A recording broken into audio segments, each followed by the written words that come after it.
असदुद्दीन ओवैसी ने जेएनयू मामले पर कहा कि इंतजामिया और सरकार की नाअहली है कि वो जेएनयू मसले के हल के बजाय इस मसले को हवा दे रही है। दिन से कह रहा हूं कि एबीवीपी के लोग इसमें मुलविस हैं। मैं इसलिए कह रहा था कि पुलिस के नाक के नीचे ये लोग यूनिवर्सिटी में अरे सुनिए ना, अब और भी निकलेंगे थोड़ी। ये नाक के नीचे ट्रेसपास करते हैं, 2.5 घंटे तक पुलिस ठहरी रही, अंदर नहीं घुसती, और जब ये लोग हमला करके सर फोड़कर हाथों की हड्डी तोड़कर निकलते हैं तो पुलिस सिर्फ पैसेज उनको देती है। क्यों देती है?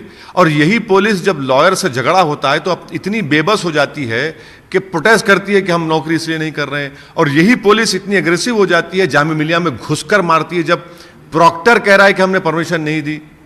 तो जो काम मॉब से कराना है सरकार को मॉब से कराते हैं, जो काम पुलिस से कराना है पुलिस से करवा देते हैं।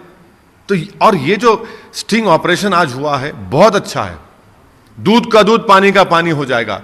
ये जितने नकाबपोश है ना, इनका असली चेहरा सामने आएगा और उन चेहरों पे लिखा होगा ABVP, ये रहेगा उसमें। अदालत में केस चले तो क्या हम प्रोटेस्ट ना करें? डेमोक्रेसी है, फंडामेंटल राइट है मेरा, freedom of expression, protest is my fundamental right. और आज तो सुप्रीम कोर्ट ने कही भी दिया ना कि इंटरनेट भी फंडामेंटल राइट में आ गया। अभी अब बताइए आप, अब हम प्रोटेस्ट कर रहे हैं तो क्या है?